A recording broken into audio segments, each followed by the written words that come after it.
बिस्मिल्लाहिर्रहमानिर्रहीम। अस्सलाम वालेकुम नाज़रीन, मैं अहमद फ़वाद हूँ। आप यूट्यूब चैनल देख रहे हैं। नाज़रीन, आज तारीख़ है 11 सितंबर और दिन है बुध का। इंपॉर्टेंट डेवलपमेंट्स के साथ आज की व्लॉग में आपकी खिदमत में हाजिर हुआ हूँ। सबसे पहले तो आज की सबसे बड़ी ब्रेकिंग न्यूज़ जो आपके साथ शेयर करनी है वो ये है कि अली अमीन गंडापुर साहब का मंजर आम पर आने का फ़ैसला, और अली अमीन गंडापुर ने जो KP असम्बली है इससे खिताब करने का जो फ़ैसला है वो कर लिया है।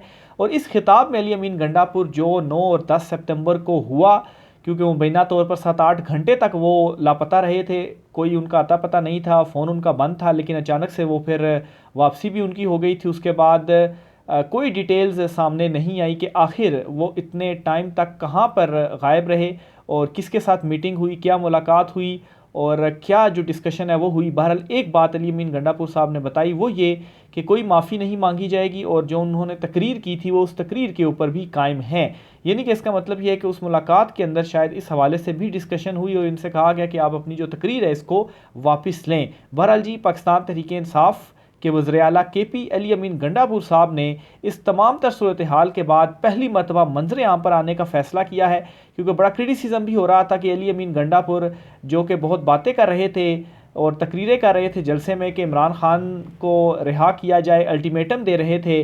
अब जब पाकिस्तान तहरीक इंसाफ के जो कौमी असम्बली के मेंबर्स हैं, MNAs हैं, उनकी कौमी असम्बली के अंदर से गिरफ्तारी हो चुकी है, तो अली अमीन गंडापुर साहब कहाँ पर गायब हैं और वो क्यों कोई बयान नहीं दे रहे। तो बहरहाल कल असम्बली से वो खिताब करेंगे और ये सारी डिटेल्स उनकी जानिब से बताई जाएंगी और सबकी जो तसल्ली है वो भी कराई जाएगी। KP असम्बली का जो इजलास था वो हंगामी बुनियादों पर तलब किया गया था। आज भी KP असम्बली का इजलास चलता रहा, तकारीर असम्बली इजलास से होती रहीं। इसके अलावा बड़ी इंपॉर्टेंट करारदाद भी मंजूर की गई और अब कल जो है वो अली अमीन गंडापुर सामने आएंगे और ख़िताब करेंगे KP असम्बली से, और इस असम्बली में ये सारी डिटेल वो बताएंगे कहाँ गए, क्या मीटिंग हुई और उसमें क्या जो डिस्कशन है वो हुई। और एक और धुआंधार तकरीर के लिए आप भी रेडी रहे अली अमीन गंडापुर साहब की। पहले उन्होंने जलसे तक तकरीर की थी और अब जो है वो असम्बली से खिताब करेंगे और इसी किस्म की धुआंधार जो खिताब है उनकी जानिब से किया जाएगा। दूसरी तरफ जी, पाकिस्तान तहरीक इंसाफ के जो गिरफ्तार MNAs हैं इनके प्रोडक्शन ऑर्डर जारी कर दिए हैं बिल आखिर आज स्पीकर कौमी असम्बली ने।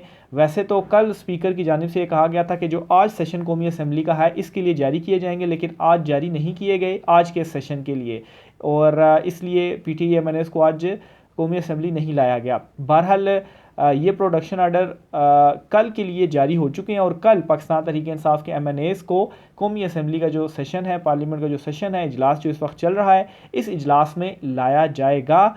और साथ ही साथ कौमी असम्बली स्पीकर ने ये भी एक स्टेप लिया है कि एक 16 रुकनी कमेटी बना दी है और ये कमेटी जिसमें तमाम पार्टीज़ के जो मेंबरान हैं वो शामिल हैं, ये डिसाइड करेगी कि आगे का जो लाहे अमल है वो क्या होगा और किस तरीके से इस वक्त जो सियासत बंद गली में जा चुकी है कैसे इससे निकला जाए और आगे क्या रास्ता अपनाया जाए, कैसे दूरियों को ख़त्म किया जाए। ये 16 रुकनी कमेटी भी बनाई गई है और बड़ी इंपॉर्टेंट ये डेवलपमेंट भी हुई है, क्योंकि इस डेवलपमेंट के अंदर किसी भी जमात का कोई भी जो सरबराह है वो शामिल इस तरह से नहीं है कि इस कमेटी में जो आम MNAs हैं वही खाली शामिल हैं, या यूँ कहें कि जो उस वक्त पार्लियामेंट में मौजूद थे उन MNAs के साथ ही मिलकर ये फ़ैसला किया गया और कहा गया कि चले दीगर जो मामलात इख्तलाफात हैं वो सारे अपनी जगह पर, लेकिन पार्लियामेंट में जो कुछ हुआ, जिस तरह से गिरफ्तारियाँ हुई, तो इस हवाले से हमने इक़दाम उठाने हैं और ये एक कमेटी बनाई गई है। देखें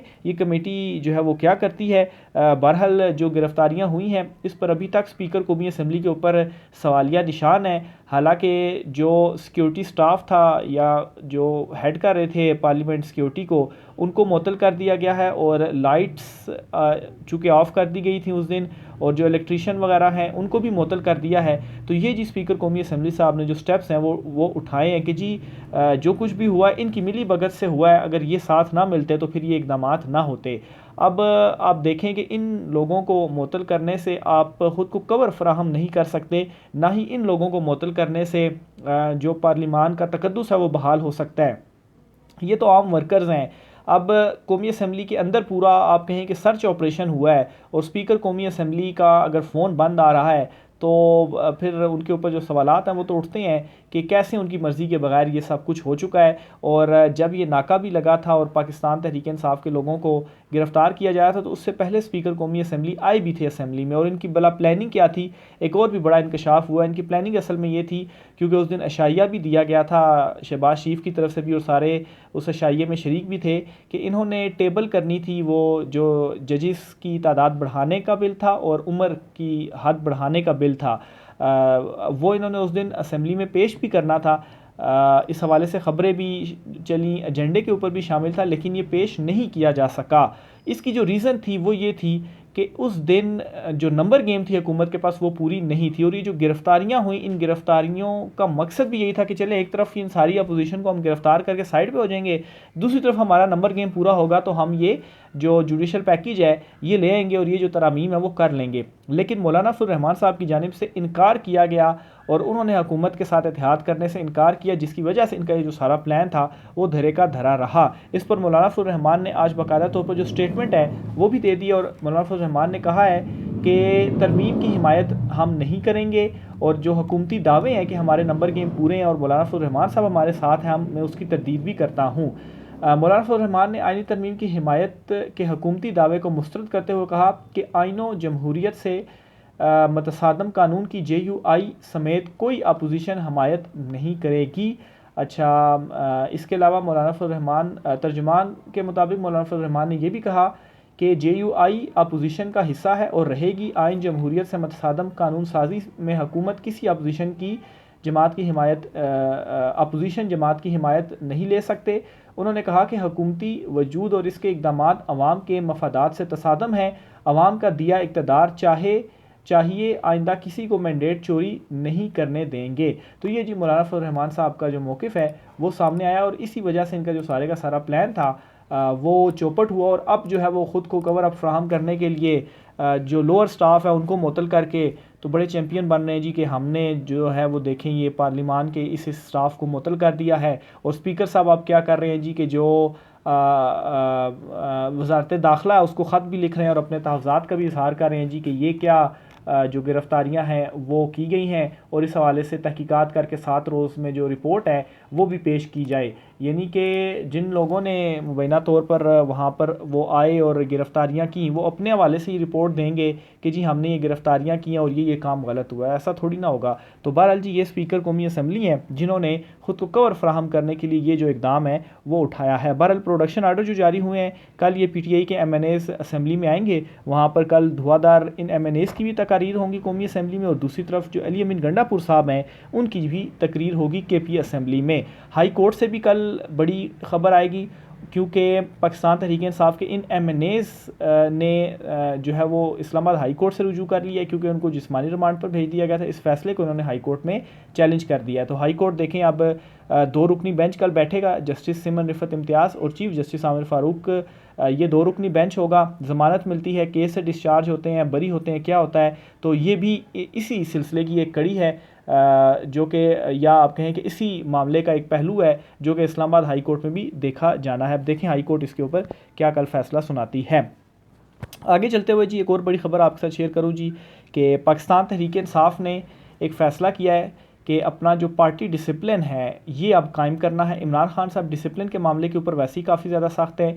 इवन कि जब शेर अफजल मरवत को साइड पे किया था इमरान खान साहब ने, तो तब भी उसकी जो मेन रीज़न थी, मेन वजह जो बनी थी वो भी यही थी कि अली अमीन जो शेर अफजल मरवत साहब हैं वो पार्टी डिसिप्लिन को फॉलो नहीं कर रहे थे। तो इमरान खान साहब डिसिप्लिन के मामले के ऊपर बहुत ज़्यादा स्ट्रिक्ट हैं, और इसी वजह से शेर अफजल मरवत को थोड़ा साइड पे किया गया कि अगर वो डिसिप्लिन वगैरह की पाबंदी करते हैं तो फिर उनको जो है वो मामलात में आगे लाया जाएगा। फिर उसके बाद इमरान खान साहब जो हैं वो उनको वापस उनका जो मामला है वो हुआ। लेकिन पाकिस्तान तहरीक इंसाफ ने यह भी फैसला किया जी कि पार्टी डिसिप्लिन जो है वो अब उसको बरकरार रखा जाएगा, और ये पार्टी डिसिप्लिन की जो खिलाफ वर्जियाँ हो रही हैं इन खिलाफ वर्जियों को रोका जाएगा, और पार्टी में एक जो डिसिप्लिन है वो दोबारा से लागू किया जाएगा। क्योंकि इमरान खान साहब खुद इस वक्त जेल में हैं, तो फिर पार्टी के अंदर डिसिप्लिन किसने लागू करना है। बैरिस्टर गौहर चेयरमैन तो हैं, लेकिन आप देखेंगे जब पाकिस्तान तहरीक इंसाफ के MNAs की गिरफ्तारियाँ हो रही थी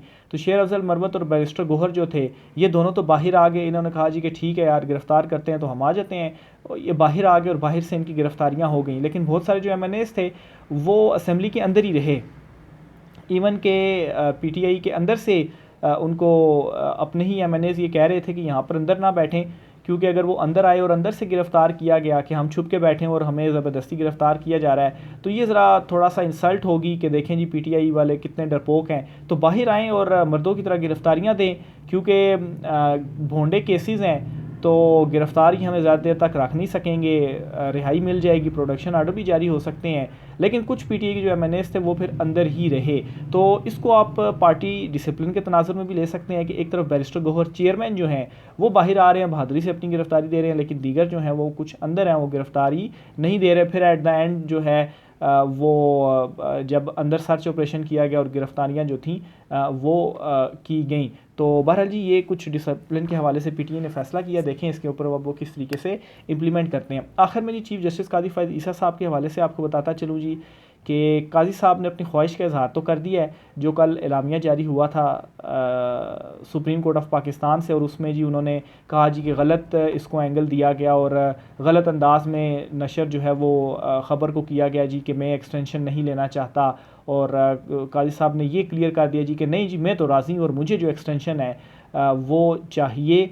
और आप यूँ कहें कि घबराहट के आलम में काजी साहब की जानिब से ये जारी किया गया, क्योंकि दूसरी तरफ एक तो हुकूमत के नंबर गेम पूरे नहीं हो रहे, और यकीनी तौर पर ये मैसेज भी गया होगा काजी साहब के पास कि जी हम तो अगर आप कोई जुडिशल पैकेज दे रहे हैं और आप आना नहीं चाहते तो ये क्या है वो क्या है। और फिर उसके बाद काजी साहब ने ये एलामिया भी जारी करवाया, दौड़ें भी जो है वो उनकी लगी और भागे भी वो अपने बयान से, यानी कि जो सहाफ़ी हम वहाँ पर इकट्ठा थे तो उनके सामने जब काजी साहब की जानिब से ये बात कही गई तो फिर अपनी ही बात से वो मुकर गए, और फिर यहाँ तक आ गई जी कि ये जो है वो ऑफ द रिकॉर्ड गुफ्तगू थी, यानी कि आप ये सिर्फ़ और सिर्फ साफ़ियों को क्लियर करना चाहते थे कि मैं एक्सटेंशन नहीं लेना चाहता।